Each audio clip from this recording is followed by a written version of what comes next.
محمدا عبده ورسوله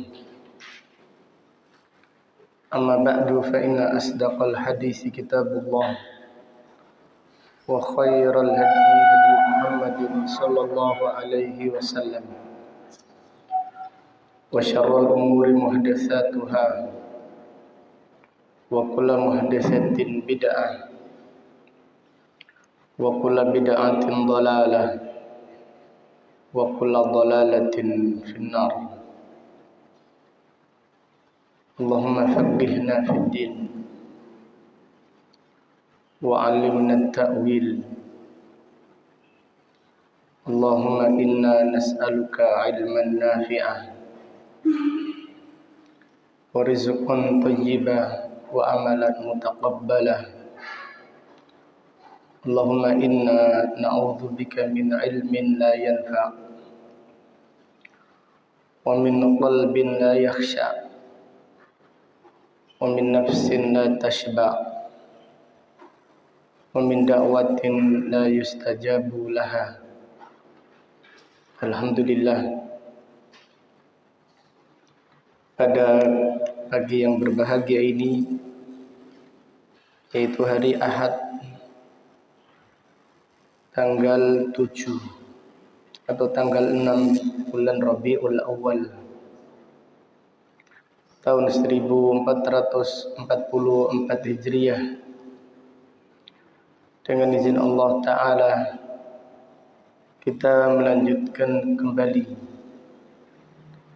kajian kitab At-Tauhid alladhi huwa haqqullahi 'alal 'abid, yang ditulis Fadilatul Syekh Al-Imam Al-Mujaddid Syekhul Islam Muhammad ibnu Abdul Wahhab ibni Sulaiman ibni Aliyin ibni Muhammad ibni Ahmad ibni Rashid At-Tamimi, imam besar kaum muslimin, dilahirkan pada tahun 1115 Hijriah dan meninggal dunia pada tahun 1206 Hijriah, rahimahullahu ta'ala rahmatan wasi'ah. Qala al-musannif rahimahullah, babu qaulillahi ta'ala, innaka la tahdi man ahbabta. Bab firman Allah Ta'ala, Surat Al-Qasas ayat 56. Allah Ta'ala berfirman, innaka la tahdi man ahbabta. Sesungguhnya engkau tidak bisa memberi petunjuk kepada siapa yang engkau cintai. Allah Ta'ala berfirman, innaka, sesungguhnya engkau, wahai Nabi, wahai Rasul, tidak bisa memberi petunjuk. La tahdi, tidak bisa memberi petunjuk, yaitu hidayah taufik, man ahbabta, kepada siapa yang engkau cintai. Ayat yang mulia ini dibawakan oleh penulis rahimahullah bahwasannya hidayah taufik hanya milik Allah saja. Anna hidayat taufik biyadillah, bahwasannya hidayah at-taufik hanya di tangan Allah. Dan para nabi dan para rasul, ketika mereka memberi petunjuk kepada umat manusia, yang dimaksud petunjuk adalah hidayatul irsyad, petunjuk dari para nabi dan para rasul. Artinya petunjuk al-irsyad, hidayah keterangan. Jadi hidayah itu ada dua. Hidayah ada dua. Yang pertama hidayatu at-taufiq. Hidayah menyadarkan. Hidayah menerima kebenaran. Hidayah beriman. Hidayah bertaubat dan seterusnya. Hidayah taufik hanya milik Allah saja. Ini yang disebutkan pada ayat ini. Innaka la tahdi man ahbabta. Sesungguhnya engkau tidak bisa memberi petunjuk kepada siapa yang engkau cintai. Artinya, sesungguhnya engkau tidak bisa memberi hidayah taufik. Tidak bisa memberi petunjuk hidayah yang menyadarkan. Sesungguhnya engkau tidak bisa memberi petunjuk hidayah yang menjadikan seseorang menerima kebenaran dan melakukannya. Man ahbabta, kepada siapa yang engkau cintai. Yang kedua hidayatul irsyad. Hidayah al-irsyad adalah hidayah menjelaskan. Hidayah menerangkan. Atau hidayah menyampaikan. Allah Ta'ala berfirman, wa innaka latahdi ila siratin mustaqim. Surat Syura ayat 52. Allah Ta'ala berfirman, wa innaka latahdi ila siratin mustaqim. Sesungguhnya engkau benar-benar memberi petunjuk kepada manusia ke jalan yang lurus.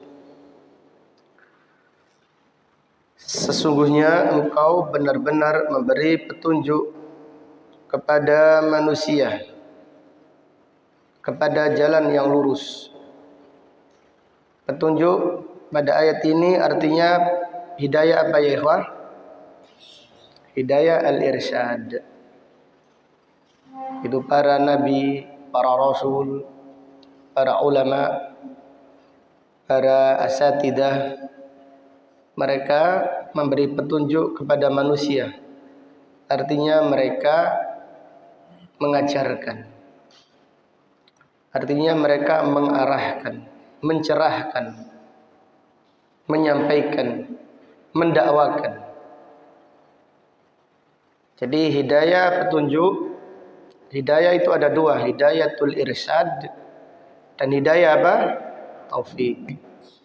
Hidayah irsyad itu hidayah milik Allah dan juga milik hamba-hamba Allah. Sedangkan hidayah taufik tidak ada yang bisa melakukannya kecuali hanya Allah Subhanahu wa ta'ala. Bab ini menjelaskan bayanu butlan syirk. Bab ini menjelaskan keterangan tentang batalnya kesyirikan. Bab ini menjelaskan tentang batalnya kesyirikan, yaitu Nabi Muhammad SAW tidak layak disembah,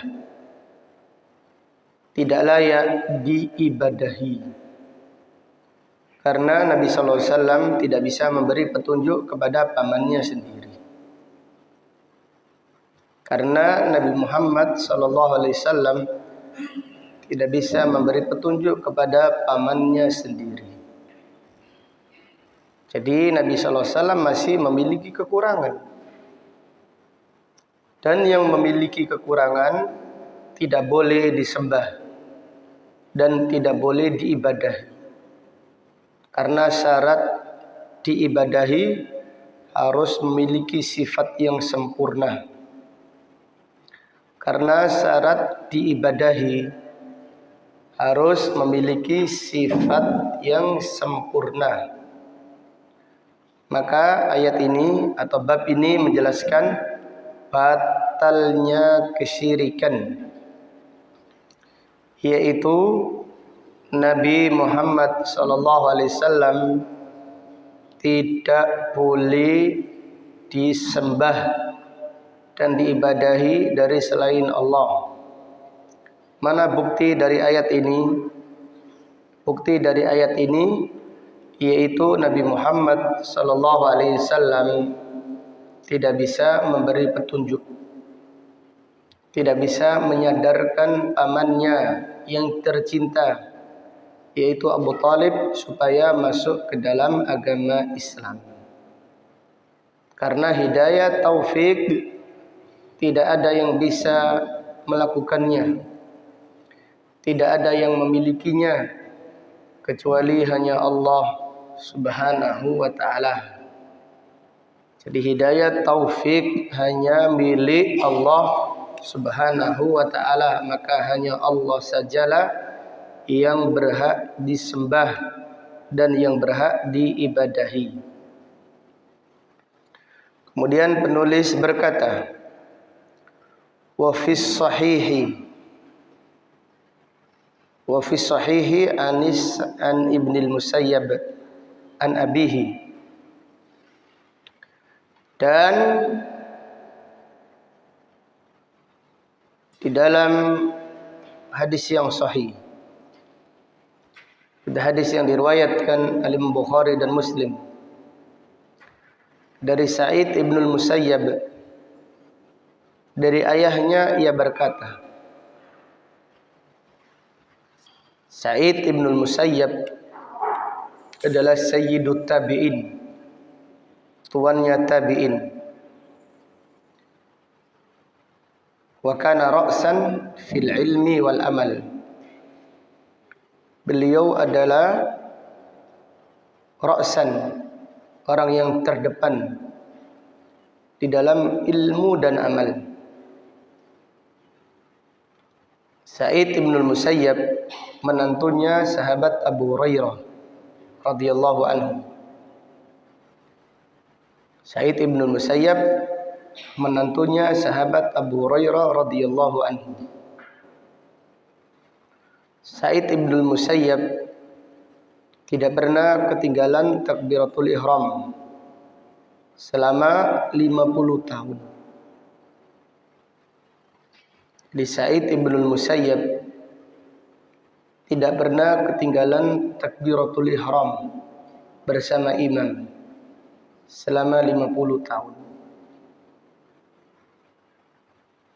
Beliau demikian memberikan contoh kepada para penuntut ilmu yang gampang-gampangan masbuk. Pegiat dakwah tapi gampang masbuk. Kemudian kegiatannya minta diberkahi oleh Allah.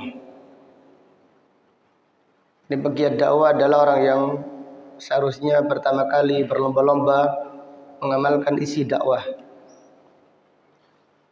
Jadi karena dakwah itu amalan yang mulia. Karena dakwah adalah jalannya para nabi dan para rasul. Maka pegiat dakwah hendaklah berlomba-lomba di dalam mengerjakan kebaikan. Jadi Sa'id ibnul Musayyab selama 50 tahun tidak pernah ketinggalan takbiratul ihram. Dia selalu ada di masjid. Kalau ke masjid, rindu dengan masjid.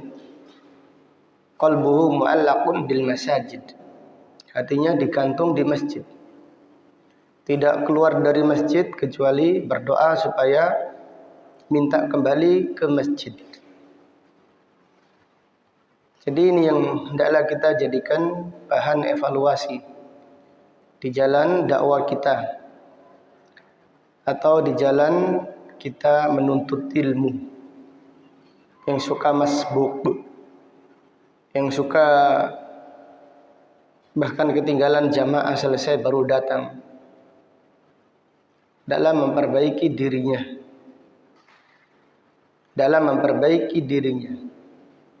Di para ulama dahulu mengevaluasi salat mereka itu 40 hari sekali.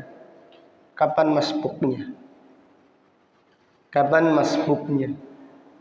Adapun sekarang jamaah pengajian, pegiat dakwah atau bahkan asatidahnya, setiap hari pasti ada masbuknya.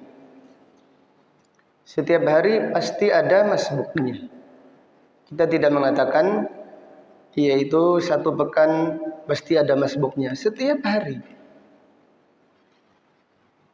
hari ada masbuknya. Hasan Al-Basri rahimahullah berkata, idza fatatkal jamaah fastarji. Jika engkau ketinggalan salat berjamaah, maka bacalah inna lillahi wa inna ilaihi raji'un. Itu musibah. Dan apabila kita masbuk kemudian tidak menganggap musibah, atau kita ketinggalan jamaah tidak menganggap yaitu peristiwa yang harus dievaluasi, maka berarti iman kita adalah iman yang lemah. Dhaif. Dan penuntut ilmu itu di dalam menuntut ilmu bukan mencari kesenangan dan hiburan, tetapi mencari kesempurnaan. Menuntut ilmu dalam mencari kesempurnaan, dan kesempurnaan tidak diraih di media sosial. Kesempurnaan itu tidak diraih di media sosial. Di penuntut ilmu yang ngaji bagaimana caranya kepingin viral, kapan viralnya, kapan meriahnya, ini sejatinya belum layak dia dikatakan pejuang yang hakiki. Pejuang yang hakiki adalah semangat di saat berjuang 1-2 orang saja. Karena yang kita raih adalah kesempurnaan. Yang kita raih adalah kualitas, bukan kuantitas. Kuantitas akan datang dengan sendirinya. Kuantitas suatu saat akan datang, tapi dengan kualitas. Bukan kuantitas tanpa kualitas. Maka tidak heran penuntut ilmu tapi masih mendengki. Penuntut ilmu masih suka ghibah. Penuntut ilmu manhajnya tidak benar atau kurang faham masalah manhaj. Penuntut ilmu akhlaknya seperti itu, tidak faham akhlak. Ibadahnya seperti itu, salatnya masbuk, tidak masbuk, tinggalan, tidak ketinggalan, wis nek kober ya jamaah, ndak kober ya masbuk. Kalau nggak masbuk ya ketinggalan. Ini yang harus kita evaluasi, karena menuntut ilmu itu mencari kesempurnaan. Artinya sempurna itu bukan menganggap sempurna, enggak, tapi berusaha memperbaiki akidah, memperbaiki tauhid kita, memperbaiki iman kita, memperbaiki niat kita, memperbaiki ibadah kita, terutama ibadah salat yang disabdakan Rasulullah sallallahu alaihi wasallam, idza shalahat shalaha sairu amali. Jika salatnya baik, akan baik semua amalnya. Jika salatnya baik, akan baik semua amalnya. Jadi demikian ya ikhwah. Nabi sallallahu alaihi wasallam bersabda, la yazalu qaumun yuakhiruna as-salata hatta yuakhirahumullah. Tidaklah suatu kaum senantiasa mengakhirkan sholat sehingga Allah mengakhirkan dia. Artinya Allah akan mengakhirkan kebaikan dunianya dan Allah akan mengakhirkan kebaikan akhiratnya. Nabi SAW ditanya, ayyul amali afdalu? Amal apa yang paling afdal? Qala as-salatu ala waqtiha. Salat tepat pada waktunya. Salat tepat pada waktunya apabila salat berjamaah berarti dia menjumpai takbiratul ihram bersama imam. Karena apabila salat sudah dimulai kemudian dia baru datang namanya masbuk. Berarti kurang maksimal tepat waktunya.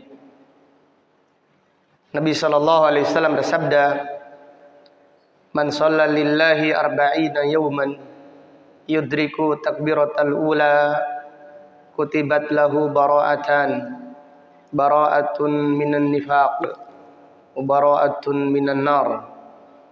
Barang siapa yang salat karena Allah 40 hari menjumpai takbiratul ihram bersama imam, maka dia akan ditulis bebas dari dua perkara. Itu bebas dari kemunafikan dan bebas dari neraka jahanam. Ini adalah hadis yang sangat agung. Maka perbaiki salat kita, Allah akan memperbaiki hati kita. Karena manusia itu, setiap manusia memiliki sifat kemunafikan. Jangan kita merasa sok suci. Setiap kita pasti memiliki sifat kemunafikan. Di antara kemunafikan adalah malas. Di antara sifat kemunafikan adalah malas. Karena orang munafik itu kalau melakukan sesuatu dikerjakan dengan malas-malasan. Wa idza qamu ila sholati qamu kusala. Apabila mereka menegakkan salat, mereka mengerjakannya dengan malas-malasan. Jadi malas itu termasuk ciri-ciri orang munafik. Demikian pula suka ghibah. Ghibah, penyakit penuntut ilmu. Iri hati juga sama, karena ghibah muncul dari hati yang sakit. Ghibah itu muncul dari iri hati. Kalau hati seorang itu bersih, maka lisannya akan terjaga dari ghibah. Ini kita perbaiki. Ghibah ini penyakitnya orang munafik, suka adu domba. Para ulama mengatakan penyihir dan pengadu domba, kira-kira mana yang lebih bahaya? Pengadu domba.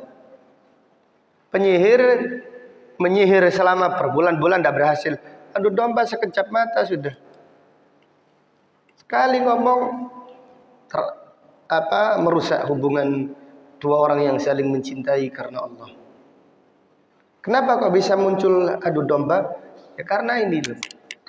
Hatinya masih dipenuhi penyakit nifak.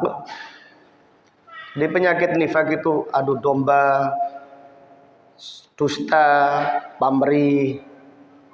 Pamrih ini terutama penyakit pamrih ini. A'udzubillah. Kalau mengadakan kegiatan bagaimana caranya supaya viral. Kalau niatnya itu viral, kalau tidak viral sedih. Nangis dia, mewek dia. Becungilah dia, karena kegiatannya ternyata tidak viral, kasihan. Subhanallah. Padahal fitnah viral, kepingin viral, kepingin terkenal, kepingin pamrih, itu lebih dikhawatirkan oleh Rasulullah SAW daripada fitnah Dajjal. Ingin viral, kepingin terkenal, pamrih, itu lebih dikhawatirkan oleh Rasulullah SAW dari fitnah Dajjal. Jadi Nabi SAW pernah bersabda, "Ala ukhbirukum bima akhwafu indi minal masihid Dajjal." Qalu bala ya Rasulullah. Qala syirkul khafi. Wahai para sahabat, maukah aku beritahukan kepada kalian fitnah yang lebih besar, yang lebih aku khawatirkan kepada kalian dari fitnah Dajjal. Padahal Dajjal itu fitnah yang paling terbesar. Fitnah Dajjal a'dhamul fitan, fitnah yang paling besar yang terjadi di muka bumi. Tapi ada fitnah lagi yang lebih dikhawatirkan Rasulullah sallallahu alaihi wasallam kepada para sahabatnya, bukan kepada umatnya, kepada para sahabatnya, apalagi kepada umatnya, apalagi selain para sahabat radhiyallahu anhum, lebih khawatir lagi. Kemudian Nabi sallallahu alaihi wasallam bersabda, asyirkul khafi, syirik yang tersembunyi. Yaqumur rajul fayuzayyinu salatahu lima yara min nadhari rajulin ilaihi. Ada seseorang yang berdiri mengerjakan salat, lalu dia memperbagusi salatnya karena dia mengetahui ada orang yang melihatnya. Seseorang berdiri mengerjakan salat dan memperbagus salatnya karena ada orang yang melihat salatnya. Jadi demikian, maka perbaikilah kualitas hati kita dengan memperbaiki salat kita. Perbaikilah kualitas amal kita dengan memperbaiki salat kita. Karena apabila kita salat 40 hari menjumpai takbiratul ihram bersama imam, 40 hari itu berapa salat ya ikhwah? 200 salat. Ya Allah, saya coba bismillah 200 salat. Bismillah, mudahkan ya Allah, sampaikan ya Allah. Apabila demikian, Allah akan memperbaiki, Allah akan mengurangi penyakit nifak dari hati kita sedikit demi sedikit. Yang dulunya itu suka riba mulai benci riba. Dulunya kalau diceritai lah ya wong iku lho, demikian lah iya, sakarpe dhewe ae. Sekarang mulai tahan diri, jangan riba ya. Kalau dahulunya akhlaknya tidak baik, mulai diperbaiki oleh Allah. Mulai senang mendoakan kebaikan kepada orang lain. Mulai senang kalau ada saudaranya bahagia, ikut bahagia. Biasanya tidak seperti itu. Ada saudaranya bahagia, contohnya beli motor baru, pasti gerundel. Lah ya tuku sepeda baru terus. Kira-kira duit tekan ndi ngono iku ya. Kira-kira kredit ta cash in. Nentok potongane pasti kredit. Hatinya sakit. Subhanallah. Hatinya sakit. Maka hati sakit diperbaiki dengan memperbaiki salat. Salat, subhanallah, inna salata tanha 'anil fahsya'i wal munkar. Wa aqimis salata. Inna salata tanha 'anil fahsya'i wal munkar. Dan tegakkanlah salat. Sesungguhnya menegakkan salat itu mencegah perbuatan keji dan mungkar. Jadi kalau kita itu sudah ngaji, camkan mulai sekarang, latih. Kalau saya terlambat, evaluasi, ya kan masa terlambat. Berapa hari nih kok saya sudah terlambat? Oh baru 10 hari, oh baru 2 hari, baru sehari wis terlambat. Jangan menyerah, setan ngasih, yaitu bisikan supaya kita ini putus asa. Percuma kon gak iso. Percuma gak iso, ojo abot-abot. La yukallifullahu nafsan illa usaha. Setan pun bisa baca dalil juga. Jadi kita kepingin meraih kesempurnaan. Orang yang ingin meraih kesempurnaan itu bukan mengatakan mengaku sempurna, lain. Malah kalau orang itu sholat tepat waktu, tambah orang yang tawadhu, tambah takut. Tambah takut, semakin takut kepada Allah. Orang yang senang terlambat itu loh, yang begedut. Sholatnya terlambat tapi wis koyok kaki kanannya itu sudah ngapling surga. Sholatnya juga terlambat tapi nek ngomong tawukur, ilmunya cuetek. Karena yang dibahas hanyalah seputar viral. Wah, viral. Wah, viral.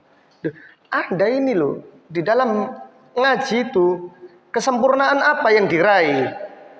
Iman, tauhid, amal, akhlak, ikhlas, tawadhu, senyum kepada orang mendelik saja. Subhanallah.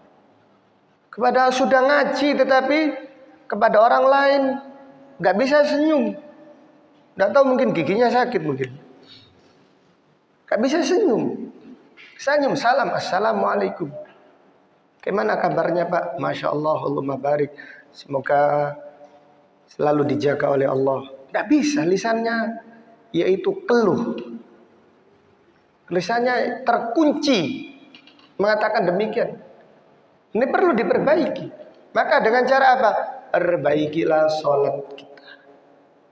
Karena Nabi SAW mengabarkan tadi akan dibebaskan dari kemunafikan. Jangan dipikir munafik itu khianat, bujuan, menyelisih janji. Itu salah satunya. Yang lain banyak sekali. Dendam, kesumat, adu domba, pamrih, malas, dan yang lainnya banyak sekali. Maka kita marilah mencontoh Sa'id ibnul Musayyab. Sa'id ibnul Musayyab rahimahullah rahmatan wasi'ah, imam besar kaum muslimin. Seperti itu. Dia mengatakan, aku tidak pernah ketinggalan takbiratul ihram 50 tahun. Bukan yaitu satu hari. Kita kalau perjuangan satu hari ini, alhamdulillah. Ya Allah. Ini semata-mata anugerah darimu ya Allah. Besok saya minta lagi ya Allah. Besok minta lagi ya Allah. Awalnya berat, lama-lama jadi biasa, lama-lama jadi cinta. Dan tidak akan cinta kita kecuali akan sholat. Kalau kita sholat di luar akan gelisah. Kapan ini sholat? Tepat waktunya ini kapan? Seperti itu. Tapi kalau nggak melatih dari sekarang, tunggu kapan lagi? Tunggu apabila datang kematian baru kita menyesali. Fayaqula rabbi laula akhartani ila jalin qarib. Demikian, ini bahan renungan sejenak supaya kita memahami bahwasanya dakwah itu jalan untuk meraih kesempurnaan ilmu, kesempurnaan iman, kesempurnaan amal, kesempurnaan akhlak. Maka perbaikilah.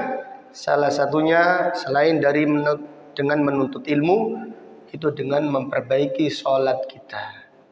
Rasulullah SAW bersabda, "Idza sholahat sholaha sairu amali." Jika sholatnya bagus, akan bagus semua apa? Amalnya. Subhanallah.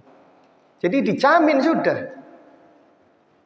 Jadi kalau kita memperbaiki sholat, secara otomatis kita nanti akan memperbaiki yang lainnya. Seperti itu. Jadi kalau ada yang lain tidak beres, berarti sholatnya tidak beres. Niatnya kurang, tumakninanya kurang, terlambatnya, ternyata suka masbuk, suka ketinggalan jamaah, dan seterusnya. Ini semuanya ada hubungannya. Jadi kita di dalam menuntut ilmu, hendaklah kita mencari, meraih kesempurnaan, memperbaiki akidah, memperbaiki amal, memperbaiki akhlak.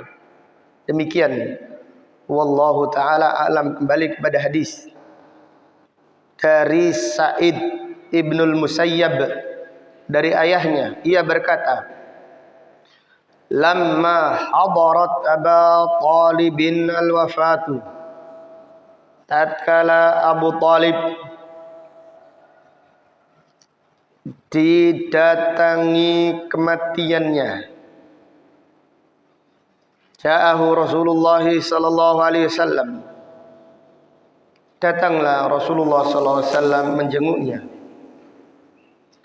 Wa indahu Abdullah ibn Abi Umayyah wa Abu Jahal, dan di samping Abu Talib, di sisi Abu Talib ada Abdullah ibnu Abi Umayyah dan Abu Jahal. Jadi ketika itu ada Abdullah ibn Abi Umayyah yang masih musyrik, dan ada Abu Jahal. Nabi SAW berkata kepadanya, "Ya ammi, wahai pamanku yang tercinta, qul la ilaha illallah, kalimatan uhajju laka biha indallah." Wahai paman, ucapkanlah la ilaha illallah, kalimat yang aku akan membelamu di sisi Allah. Ucapkan kalimat la ilaha illallah wahai paman, saya akan membelamu nanti di hadapan Allah.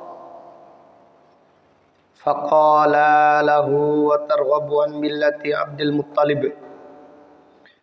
Abdullah ibnu Abi Umayyah, Abdullah ibnu Abi Umayyah dan Abu Jahal berkata kepada Abu Talib, "Atarghabu an millati Abdul Muttalib?" Wahai Abu Talib, apakah kamu tidak suka agamanya Abdul Muttalib? Wahai Abu Talib, apakah kamu tidak suka agamanya Abdul Muttalib? Apakah kamu membenci agama nenek moyangmu? Fa'ada alaihi Nabi sallallahu alaihi wasallam, fa'ada. Kemudian Nabi SAW mengulangi lagi nasihatnya. Dan kedua orang tadi, siapa namanya orang tadi? Abu Jahal dan Abdullah ibnu Abi Umayyah. Keduanya mengulang lagi ucapannya kepada Abu Talib. Hai Abu Talib, apakah kamu membenci agama nenek moyangmu? Artinya, hai Abu Talib, kalau kamu mengucapkan la ilaha illallah, berarti kamu masuk Islam. Dan apabila kamu masuk Islam, berarti kamu membenci agama nenek moyangmu. Jadi Nabi SAW mengucapkan ini 3 kali. Mereka pun mengulangi lagi. Mereka pun mengulangi lagi sama 3 kali. Fakana akhira ma qala. Dan ucapan yang terakhir dari ucapannya Abu Talib, huwa ala millati Abdul Muttalib. Dia berada di agamanya Abdul Muttalib. Artinya apa? Abu Talib berkata, aku ini berada di atas agama nenek moyangku. Aku tidak mau masuk Islam. Aku berada di atas agamanya Abdul Muttalib. Wa aba an yaqula la ilaha illallah. Dan dia enggan mengucapkan la ilaha illallah. Faqala Nabi sallallahu alaihi wasallam. Kemudian Abu Talib meninggal dunia. Karena setelah itu Nabi sallallahu alaihi wasallam pulang. Setelah pulang tidak lama kemudian Abu Talib meninggal dunia. Ketika Abu Talib meninggal dunia, Nabi sallallahu alaihi wasallam berkata, "La astaghfiranna laka ma lam unha anka." Demi Allah, aku akan selalu beristighfar kepada Allah untukmu wahai paman, selama aku tidak dilarang.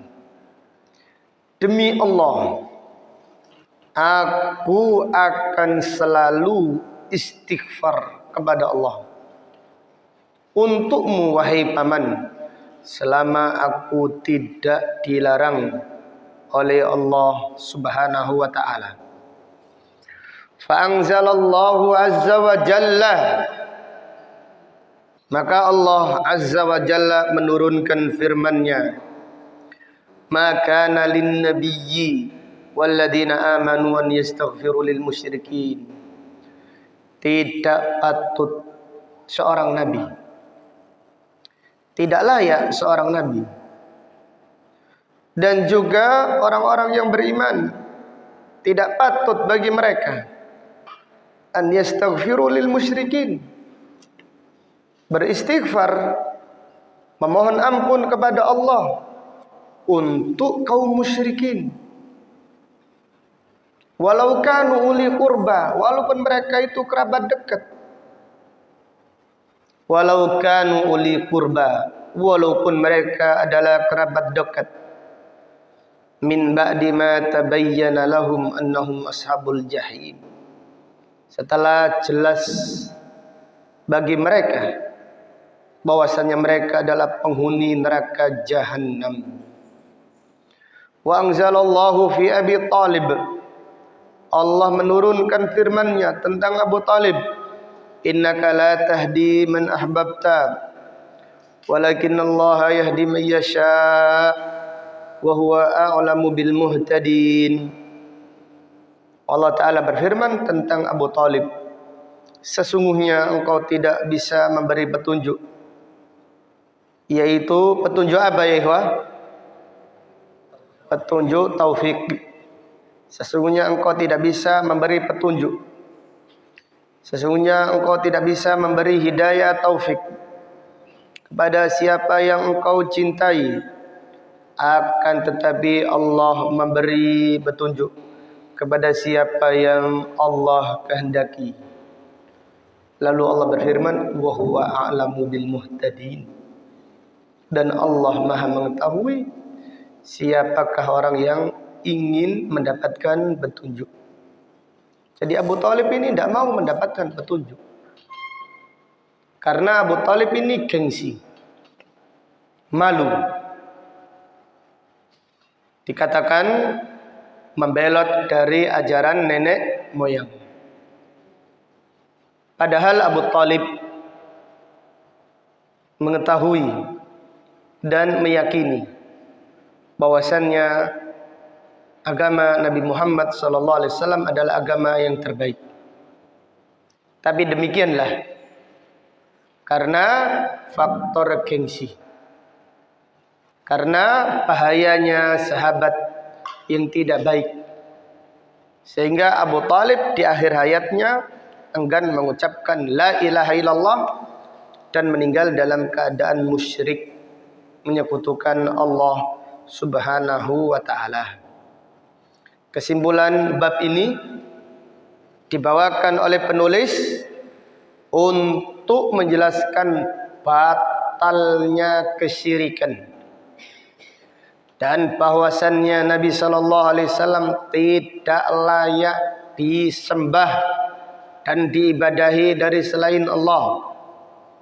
Mana dalilnya atau mana hujjahnya dari bab ini?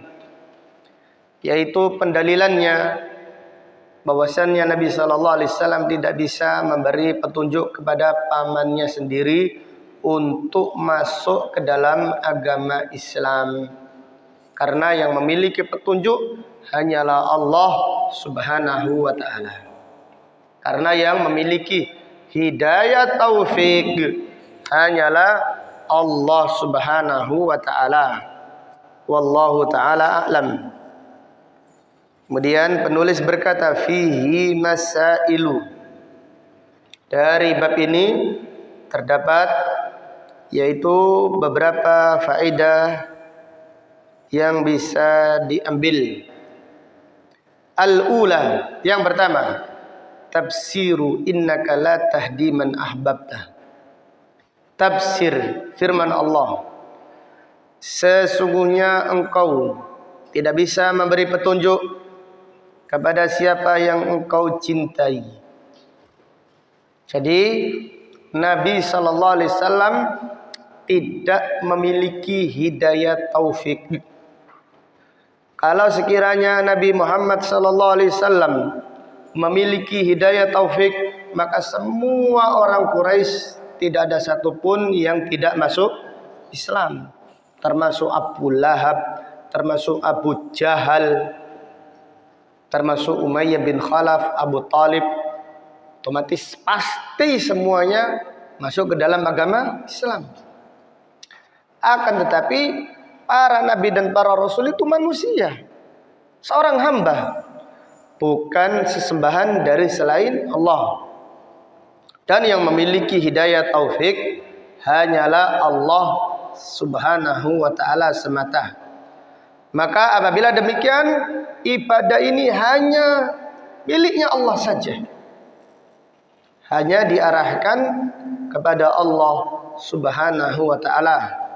Sedangkan para nabi atau para rasul atau para malaikat atau para wali, orang-orang soleh, mereka tidak layak sedikit pun disembah dari selain Allah Subhanahu wa ta'ala. Faedah yang kedua, tafsiru qawlihi, tafsir firman Allah. Ma kana lin nabiyyi walladzina amanu an yastaghfiru lil musyrikin walau kanu li qurba min ba'di ma tabayyana lahum annahum ashabul jahim. Tidak layak seorang nabi dan tidak layak orang-orang yang beriman beristighfar, memohon ampun kepada Allah untuk kaum musyrikin, walaupun mereka adalah kerabat dekat, walau kanu uli qurba, min ba'di ma tabayyana lahum, setelah nampak bagi mereka, annahum ashabul jahim, bahwasannya mereka adalah penghuni neraka jahanam. Ayat yang mulia ini menjelaskan larangan beristighfar, memohon ampunan kepada Allah untuk orang-orang musyrik yang telah meninggal dunia. Ayat ini menjelaskan larangan mendoakan orang musyrik yang telah meninggal dunia. Adapun mendoakan orang musyrik yang masih hidup, boleh atau tidak boleh? Doa apa? Doa supaya mendapatkan hidayah. Karena di dalam hadis banyak Nabi SAW mendoakan hidayah. Allahumma hdi dausan, ya Allah berilah petunjuk kepada kabilah Ad-Daus. Allahumma hdi umma Abi Hurairah, ya Allah berilah petunjuk ibunya Abu Hurairah. Dan yang lainnya. Imam Bukhari menulis babun ad-du'a lil musyrikin, bab mendoakan hidayah kepada orang-orang musyrik. Demikian pula kita di jalan dakwah, tidaklah setiap hari, setiap saat kita mendoakan tempat yang kita datangi. Terutama ada kegiatan seperti ini, sebagai bentuk keikhlasan kita di hadapan Allah, kita mendoakan, ya Allah, semoga penduduk negeri ini atau semoga penduduk desa ini mendapatkan hidayah-Mu, ya Allah.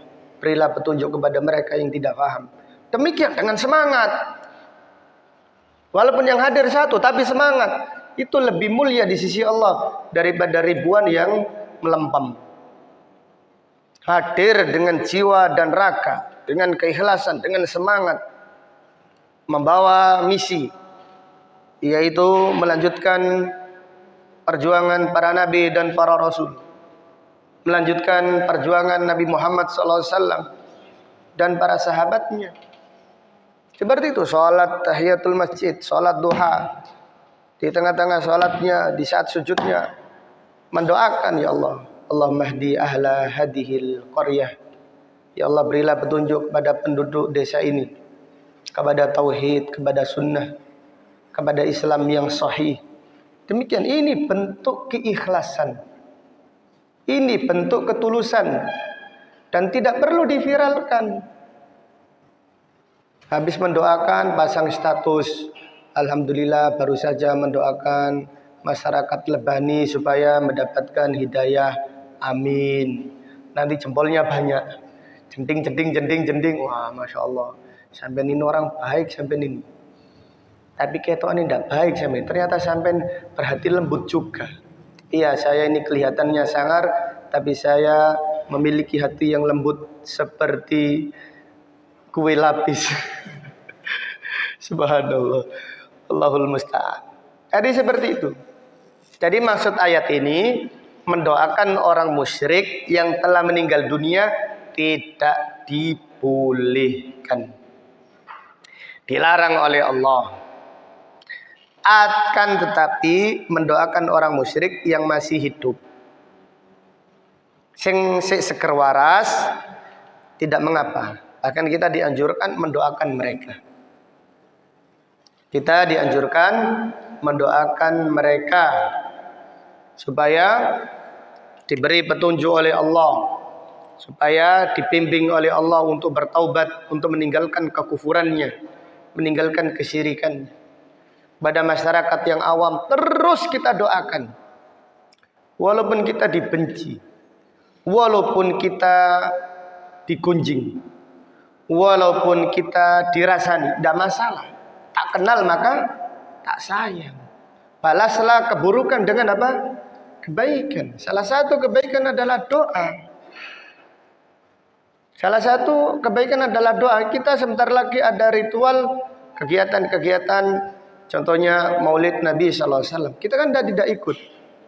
Otomatis kita dibenci oleh masyarakat. Terutama masyarakat yang di situ banyak yang mengadakan kegiatan tersebut. Maka doakan mereka. Janganlah kita yaitu dirasani kemudian kita emosi.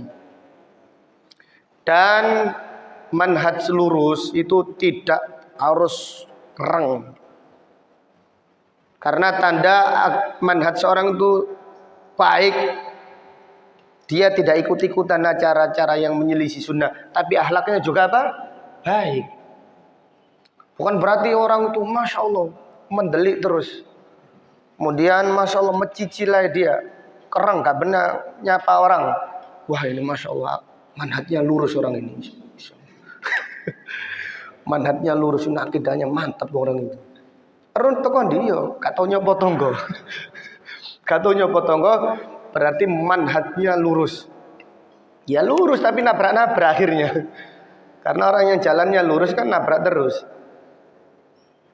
Jadi Nabi SAW bersabda, akmalul mu'minina imanan ahsanuhum khuluqa. Orang yang beriman yang paling sempurna imannya. Kalimat imannya akmalul mu'minina.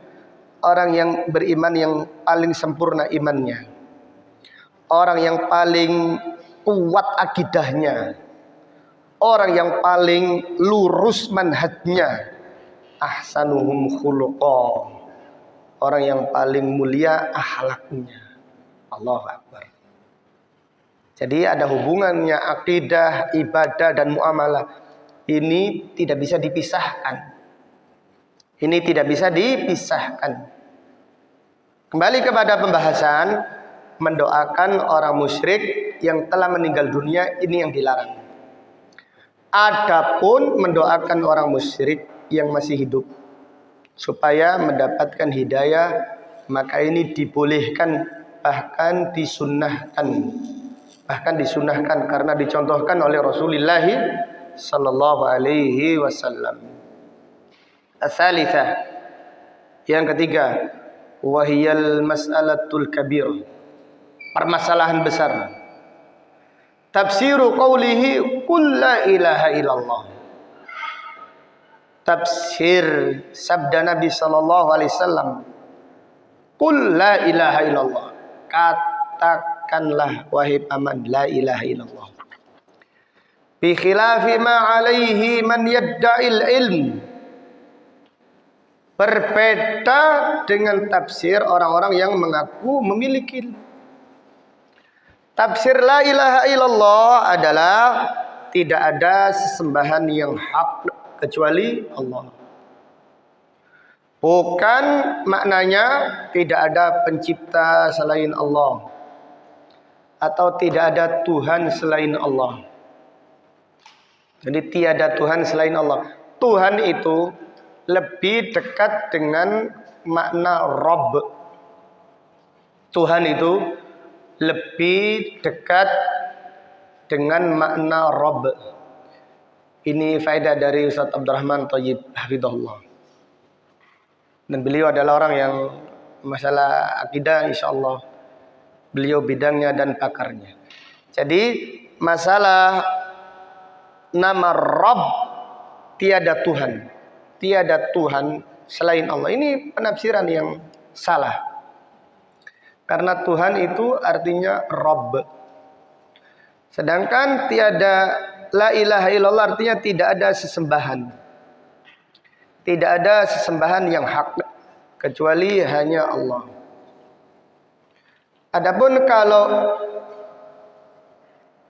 diartikan la ilaha illallah tidak ada pencipta selain Allah, maka orang musyrik tidak mengingkari. Abu Jahal muslim, Abu Thalib muslim. Abu Thalib itu mengatakan yang menciptakan alam semesta ini hanya Allah. Abu Thalib itu yakin. Abu Thalib itu mengatakan, Abu Jahal, Abu Lahab, semuanya menyatakan yang menciptakan alam semesta ini hanya Allah. Maka penulis memberikan faedah yang sangat agung, masalah yang besar. Masalah yang besar yaitu makna la ilaha illallah. Artinya tidak ada sesembahan yang hak kecuali hanya Allah. Tidak boleh ibadah kepada siapapun juga kecuali hanya kepada Allah Subhanahu wa ta'ala.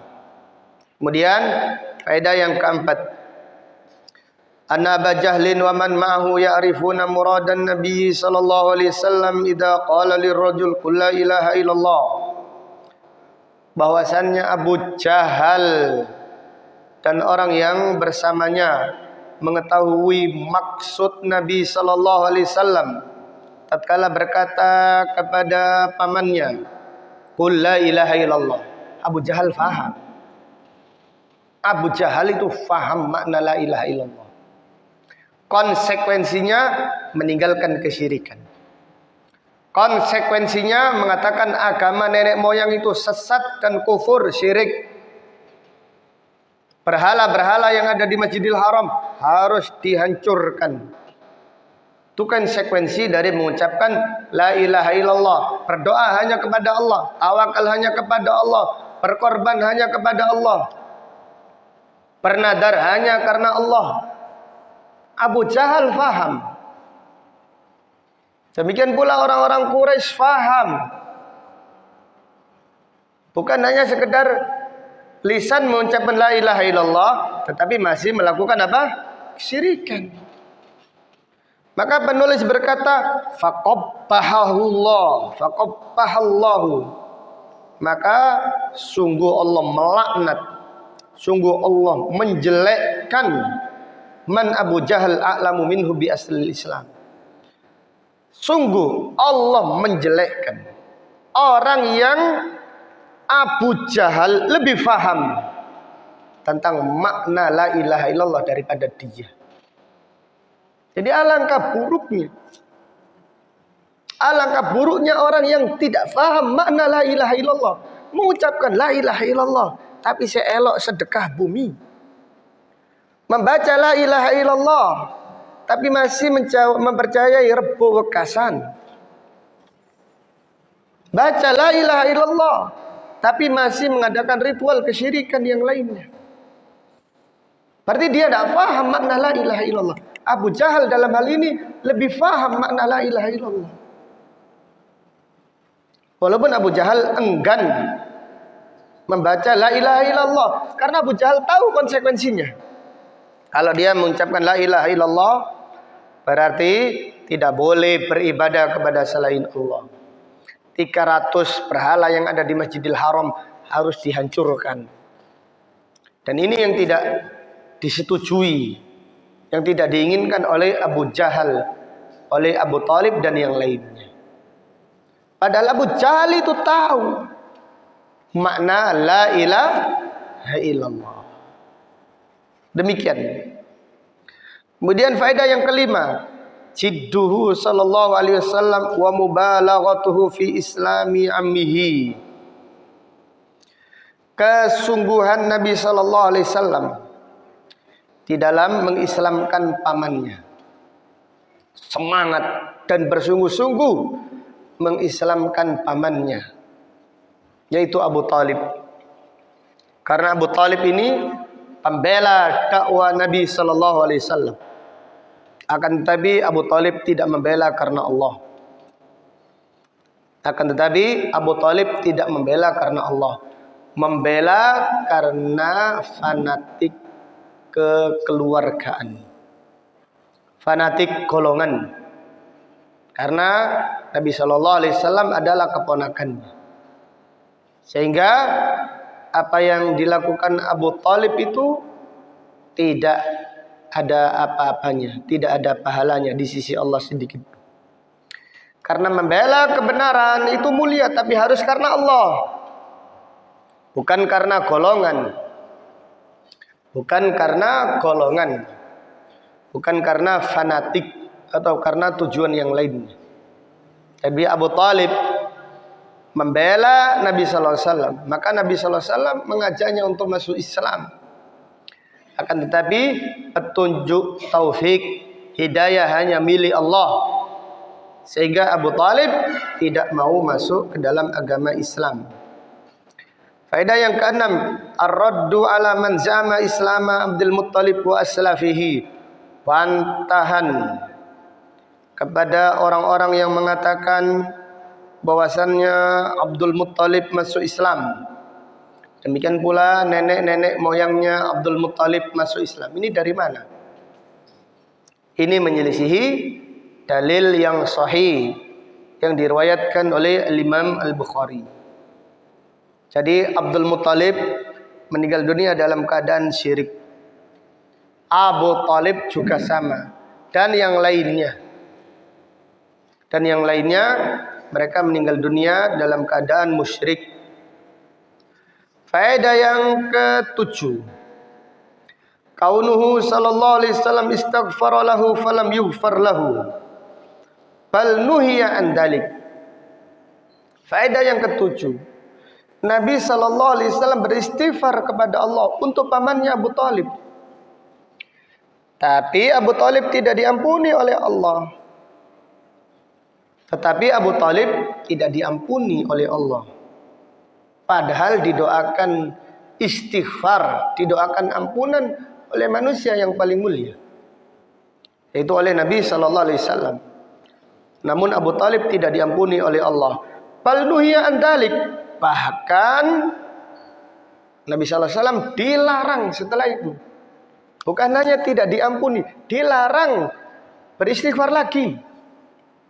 Sudah cukup, selesai. Setelah turun ayat itu jangan lagi beristighfar. Bukan hanya Allah tidak mengampuni Abu Talib, tetapi Allah melarang Nabi sallallahu alaihi wasallam beristighfar untuk pamannya Abu Talib. Kemudian faedah yang ke-8, madarratu ashabis su'alal insan. Bahayanya sahabat yang tidak baik bagi manusia. Bahayanya sahabat yang tidak baik bagi manusia. Jadi para ulama menjelaskan, sahabat itu pengaruh, bukan sekedar dari ucapannya dan perbuatannya. Bahkan kumpul toh itu loh berpengaruh. Interaksi saja itu sudah pengaruh. Diambil faedah dari mana? Yaitu diambil dari faedah kambing itu. Kambing, siapa yang membala kambing, dia akan mewarisi sifat kambing, yaitu diberkahi oleh Allah, tawadhu. Tapi orang yang membala kuda akan sombong. Nah, umumnya seperti itu. Bala onta sombong, al-fakhru wal khuyala, sombong dan angkuh pada mayoritas pengembala kuda dan onta. Was-sakinatu fi ahlil ghanam, dan ketenangan itu kepada pengembala kambing. Apabila binatang saja memberi pengaruh, apalagi apa? Manusia. Apabila binatang saja memberi pengaruh kepada manusia, apalagi sahabat kepada sahabatnya. Jadi kalau kita punya sahabat yang suka ghibah, ya kita akan suka ghibah. Kita kalau memiliki sahabat yang yaitu pendengki, kita juga akan sama. Nabi SAW bersabda, ar-rajulu ala dini khalilihi. Seseorang itu sesuai dengan agama sahabatnya. Falyanzur ahadukum man yukhalil, maka lihatlah kepada siapa kalian bersahabat. Dan para ulama menegaskan sahabat itu ada 3. Yang pertama sahabat hiburan, yang kedua sahabat jika dibutuhkan, nek butuh saja nilpun, nek gak butuh tidak kanilpun. Yang ketiga sahabat kemuliaan. Sahabat itu ada 3. Sahabat hiburan, kalau di dalam bahasa Arab diartikan sahibul laddah, sahabat hiburan. Cangkruan seneng, camping seneng, pokoknya yang guyon-guyon itu seneng. Ngopi, ayo ngopi nang direk, seneng. Kuliner kemana seneng. Rekreasi kemana, bawa tenda kemana, pokoknya hiburan. Dan mayoritas persahabatan karena ini. Sama profesinya seneng, hobinya apa, sahabat hiburan. Kemudian yang kedua, sahabat ketika dibutuhkan, sahibu manfaat, sahabat manfaat. Kalau ada manfaatnya sahabat, nek kono ya enggak, ilingi nek butuh. Ini nama sahabat apa? Manfaat. Yang ketiga adalah sahibu fadilatin, sahabat kemuliaan. Sahabat kemuliaan itulah yang mahal. Sahabat yang mengajak kita menuju surga Allah. Tapi gak enak, gak asik. Bukan gak enak, yang gak asik. Tidak riba gak gelem, tidak kemana-mana, wah susah, waktunya susah. Tapi selalu mengingatkan, ayo ngaji, semangat beramal soleh, semangat berakhlak mulia, memberi motivasi untuk mengerjakan kebaikan. Ini namanya sahibu fadilah, dan itu lebih mahal daripada dunia dan seisinya. Sahibu fadilah itu lebih mahal daripada dunia dan seisinya. Hanya saja orang itu senang, sahabat itu biasanya senang sahabat apa? Sahabat hiburan. Oh, seneng. Aku ndek kanca iku seneng lucu. Oh enak, wasik. Nek ono dia suasana hidup. Hidup semuanya. Kalau gak ada dia sepi, garing. Nah, itu ukuran faktor duniawi. Sahabat sementara, sahabat hiburan, sahabat sementara. Bahkan orang-orang yang bersahabat dengan sahabat-sahabat tersebut akan menyesal. Ya laitani takhottu, ya wailata laitani lam attakhid fulanan khalila. Wahai sekiranya aku tidak bersahabat dengan fulan. Wahai sekiranya aku tidak bersahabat dengan fulan. Laqad adallani ani dzikri ba'da idja'ani. Dia telah menyesatkan aku, menggiringku untuk bermaksiat, menggiringku untuk meninggalkan ketaatan. Padahal kebenaran telah sampai kepadaku. Jadi orang yang bersahabat semuanya menyesal. Allah Ta'ala berfirman, al-akhillau yawma idin ba'duhum li ba'din aduwwun lil muttaqin. Semua yang saling mencintai, semua yang memiliki hubungan persahabatan akan menjadi musuh. Yang persahabatnya karena mobil nanti pentung-pentungan pelek mobil. Yang sahabatnya karena sepeda motor nanti gelut semuanya nanti. Akan jadi musuh antara satu dan yang illal muttaqin. Jalur orang yang bertakwa, persahabatannya karena kemuliaan. Persahabatan mereka karena kemuliaan, bukan karena hiburan, bukan karena kemanfaatan, tapi karena manfaat akhirat dia. Bukan manfaat apa? Duniawiyah. Maka lihatlah Abu Thalib ini tidak jadi masuk Islam gara-gara pengaruh apa? sahabat-sahabatnya yang tidak baik. Kemudian yang kesembilan, madarratu ta'dimil aslaf wal akabir. Bahayanya mengagungkan nenek moyang dan leluhur. Dan ini adalah kaidah terbesar, kata penulis.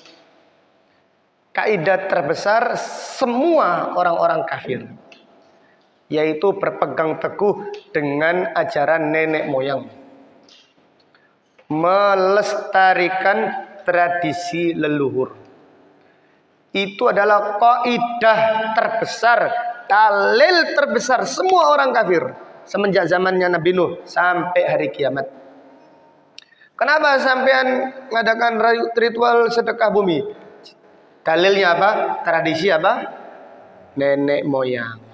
Kenapa sampean ludrukan wayangan di kuburan? Ada di sebagian desa setiap 5 tahun sekali, yaitu mengadakan wayangan di kuburan.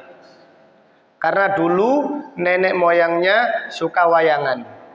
Nah, supaya anak cucunya ini berbakti, maka mereka nanggap wayang di kuburan. Mereka dipikir mbah-mbahnya itu melok cangkuran gitu mungkin. Itu dari mana itu? Itu namanya mempertahankan, yaitu ajaran apa? Leluhur. Maka ini bahaya. Kalau ajarannya baik, ada dalilnya dari Al-Quran, tidak masalah. Kota santri, Masya Allah, setiap hari, setiap pagi, setiap sore membawa Al-Quran. Karena dulu diajarkan nenek moyang seperti ini. Baik. Tapi kalau khurafat, kesyirikan, dan seterusnya, dan seterusnya. Ada di sana, di sebagian wilayah yang Masya Allah sungainya jernih. Tapi banyak sekali, yaitu pampersnya anak-anak kecil dan pampers dewasa. Karena ada keyakinan nenek moyang, kalau dibakar nanti suleten. Ada enggak keyakinan kayak gitu? Iya, itu dalilnya mana? Dalilnya tradisi apa? Nenek moyang. Cari ini wong tua, gak oleh. Ini ndak boleh membakar pampers. Subhanallah. Sehingga mengotori sungai yang jernih jadi kotor gara-gara ada yang gentayangan tadi itu. Yang ke-10, as-subhatu lil mubtilina fi dalika li istidlali Abi Jahal bidzalik. Subhat bagi orang-orang yang batil di dalam masalah ini sama dengan pendalilannya Abu Jahal. Abu Jahal mengatakan, "Hei Abu Thalib ojo melo. Berarti awakmu nek masuk Islam benci ajaran nenek apa? Nenek moyang." Berarti pengikutnya Abu Jahal itu banyak. Jadi siapa yang hujahnya, yaitu tradisi nenek moyang atau peninggalan leluhur atau seterusnya, ini subhat sama dengan subhatnya Abu Jahal. Kemudian faedah yang ke-11, asy-syahidu likaunil a'mal bil khawatim li'annahu law qalaha lanafa'athu. Bukti bahwasanya amal tergantung penutupannya. Sekiranya Abu Thalib mengucapkannya, maka ucapannya itu bermanfaat. Sekiranya Abu Thalib mengucapkannya, maka ucapannya bermanfaat. Karena amal itu tergantung penutupannya. Sahabat Ansor ketika yaitu Mus'ab ibnu Umair berdakwah ke Madinah setelah diutus Rasulullah SAW, maka dakwanya Mus'ab ini berhasil dengan keberhasilan yang besar, sehingga mayoritas semua penduduk Madinah masuk Islam. Bahkan ada satu kabilah semuanya masuk Islam, kecuali satu saja ketika itu, yang namanya Usairim. Usairim tidak masuk Islam karena dia masih punya bisnis secara riba, masih iman ribanya, iman bisnisnya. Kemudian pada waktu perang Uhud, Usairim ini bertanya, di mana orang-orang Madinah? Oh, mereka di Uhud, diserang oleh orang-orang Quraisy. Maka Usairim ini membawa senjatanya pergi ke Uhud. Dia datang kepada Nabi SAW. Ya Rasulullah, saya ini masuk Islam dulu atau saya berperang dulu? Maka Nabi SAW mengajarkan pada Usairim, masuklah ke dalam agama Islam dulu, baru berjihadlah membela Islam. Baik, setelah itu Usairim ini membaca asyhadu an la ilaha illallah wa asyhadu anna Muhammadan Rasulullah. Setelah itu berperang dia. Sahabat-sahabat yang lain melihat Usairim berkata, "Wahai Usairim, jangan ikut, pulang oh." Kenapa kok disuruh pulang? Hah? Karena masih kafir, kasihan kalau nanti belo Islam mati melebur neraka gitu loh. Wahai Usairim, pulanglah kamu, jangan ikut-ikutan, ini perang agama ini. Maka Usairim berkata kepada orang yang dekat-dekatnya, saya sudah masuk Islam. Tapi yang jauh-jauh di sana belum tahu kalau Usairim ini sudah masuk Islam. Mereka berkata, wahai Usairim, pulanglah, pulang kamu sana, jangan ikut. Para sahabat itu tidak senang dibela semua orang itu, tidak, kasihan ada orang musyrik membela lalu masuk apa? Neraka.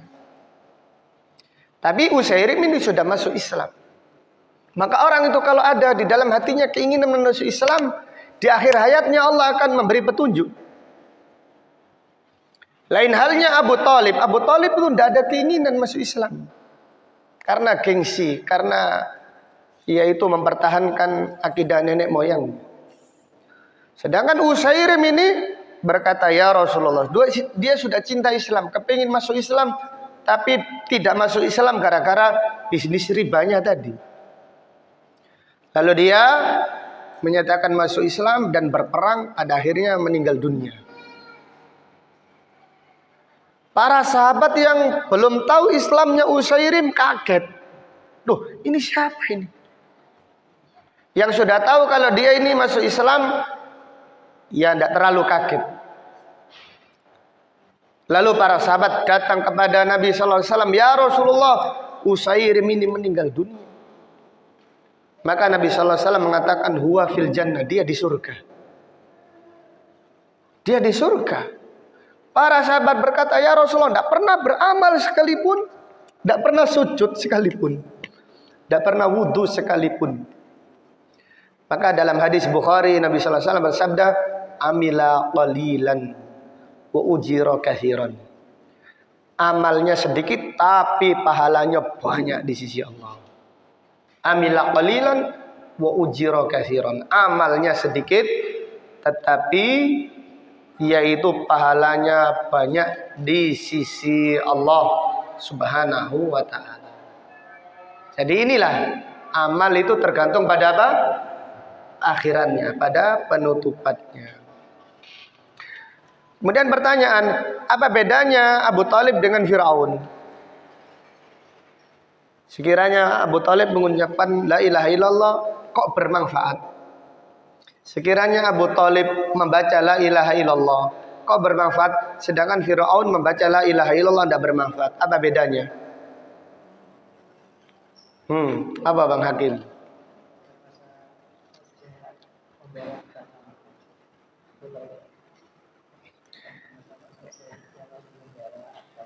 Iya. Gimana Pak Bibit? Karena membantu perjuangan Rasulullah, tapi mereka dengan Fir'aun memusuhi. Jadi ada Iya. Iya. Silahkan. Gimana Bang Satrio? Fir'aun baca la ilaha illallah, tapi nggak bermanfaat. Gimana Pak Edi? Iya tak? Iya memang seperti itu. Iya. Fir'aun mengucapkannya ketika nyawa sudah berada di kerongkongan. Sedangkan Abu Thalib masih belum.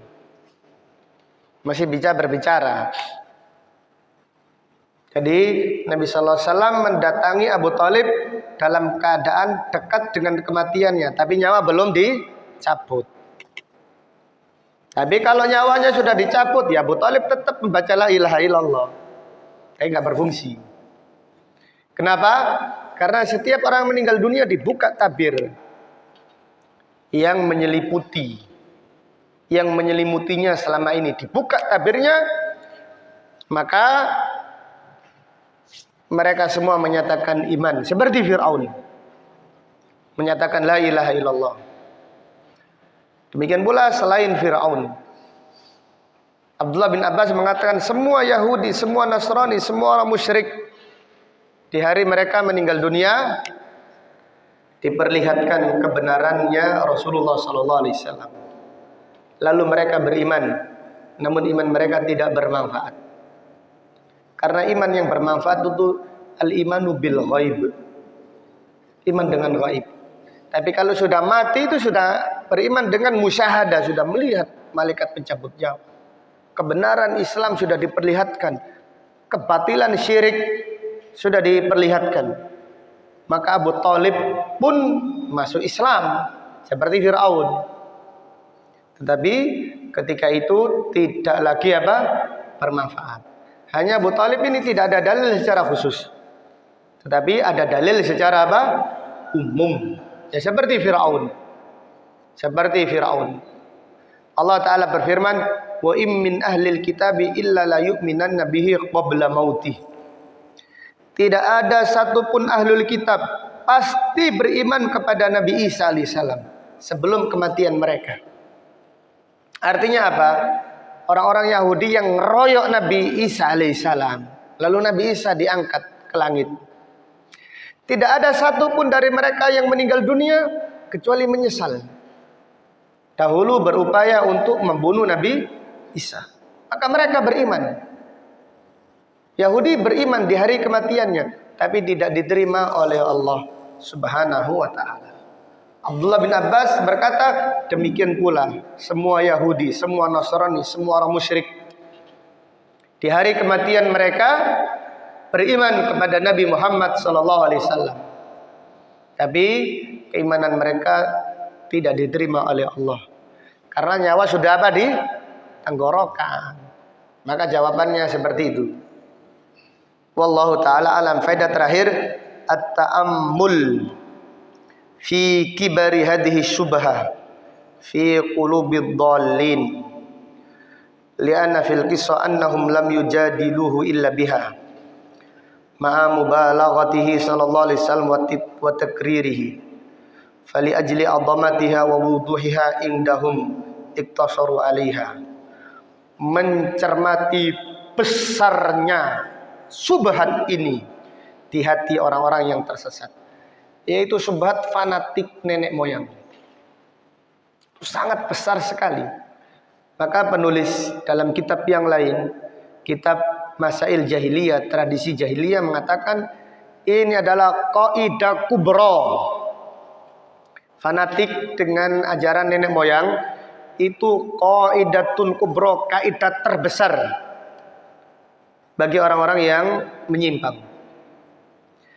Karena pada kisah ini Abu Jahal dan Abdullah bin Abi Umayyah tidak mendebat Nabi SAW kecuali dengan ajaran nenek moyang. Padahal Nabi SAW berulang-ulang, bersungguh-sungguh dan mengulang-ulangi nasihatnya kepada amannya Abu Thalib. Fali ajli adhamatiha wa wuduhiha, karena besarnya subhat ini, karena jelasnya, maka mereka cukup mengatakan kepada Abu Thalib, "Hei Abu Thalib, ajaran nenek moyang. Hei Abu Thalib, ojo lali ajaran nenek moyang, pertahankan." Ini qaidatun kubra. Jadi fanatik dengan nenek moyang adalah kaidah terbesar bagi orang-orang yang menyimpang, bagi orang-orang yang menyelisihi petunjuk para nabi dan para rasul. Kemudian yang faedah yang tambahan, Abdullah ibnu Abi Umayyah pada akhirnya masuk Islam. Subhanallah. Abdullah ibnu Abi Umayyah pada akhirnya dia masuk Islam. Dia yang yaitu menggembosi Abu Talib supaya tidak masuk Islam. Dia dan Abu Jahal yang gembosi Abu Talib supaya tidak masuk Islam. Tapi pada akhirnya dia sendiri masuk Islam. Ini menunjukkan bahwasanya hidayah biyadillah. Petunjuk itu hanya milik Allah. Dan Allah itu maha tahu. Allah itu maha tahu. Sekiranya Abu Talib itu ingin diberi petunjuk, Allah pasti memberi petunjuk kepada Abu Talib. Karena Allah maha tahu Abu Talib itu tidak menginginkan petunjuk. Maka Allah tidak memberi petunjuk kepada Abu Talib. Jadi sekiranya Abu Talib umurnya dipanjangkan sampai 1000 tahun, ya tetap saja pada kekufurannya. Karena Allah berfirman, wa huwa a'lamu bil muhtadin, dan Allah maha tahu siapa yang layak mendapatkan petunjuk. Wallahu taala a'lam. Sampai di sini pengajian kita pagi hari ini. Insya Allah akan kita lanjutkan pada kajian yang akan datang. Ada pertanyaan? Cukup ya? Ada pertanyaan? Ya. Monggo. Ayat pertanyaan sampean dulu. Apakah nadar itu terhitung hanya dengan niatan saja? Maka jawabannya tidak terhitung. Harus dilafadzkan. Harus diikrarkan. Karena nadar itu bukan ibadah apa? Hati. Hati itu niat saja. Terhitung niat, tapi belum sampai apa? Nadar bil ijma. Dengan kesepakatan ulama. Wallahu a'lam. Fadhal. Bagaimana hukumnya seseorang itu bekerja di pet shop, itu toko yang jual makanan hewan seperti kelinci, kucing, burung, dan ada makanan anjingnya. Bagaimana hukumnya?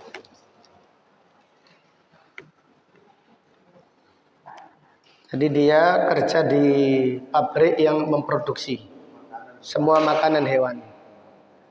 Bahkan memproduksi makanan anjing.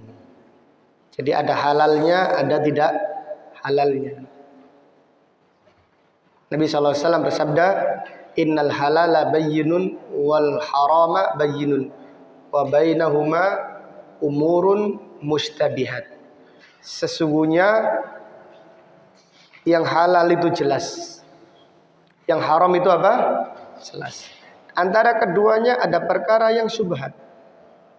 Maka dia bekerja di tempat yang syubhat. Tidak halal 100%, tidak haram 100%. Kalau dia kerja di pabrik jualan khamr ya 100% halal, haram dia. Kalau orang kerja di pabrik jualan bikin roti 100% halal insyaallah. Jadi kalau dia kerjanya di tempat seperti itu, berarti dia kerja di tempat yang syubhat. Kemudian makanannya anjing ini makanan anjing untuk berburu atau anjing piaraan. Masih umum ya. Tapi biasanya anjing berburu tuh kadikai makanan sing enak-enak. Anjing disuruh berburu dipelitir pokoknya. Kalau anjing yang di dalam rumah itu loh, di kadang-kadang diajak jalan-jalan weekend gitu ya kan, jalan-jalan olahraga, pemiliknya ikut lari pagi, anjingnya ikut lari. Kalau pergi ke kantor pakai salim, apa mau berangkat salim. Iya. Sampai dilus, jaga rumah baik-baik ya sama mama, yang nurut sama mama gitu. Astagfirullahaladzim. Ada seperti itu. Wallahu a'lam. lebih utama dihindari. Iya. Karena ya seperti itu. Yang lebih utama dihindari. Ada yang lain silahkan. Cukup ya. Baik, kalau demikian insyaallah kita lanjutkan pada kajian yang akan datang. Marilah kita tutup dengan doa kafaratul majlis. Subhanakallahumma wa bihamdika asyhadu an la ilaha illa anta astaghfiruka wa atubu ilaik. Walhamdulillahi rabbil alamin. Assalamualaikum warahmatullahi wabarakatuh.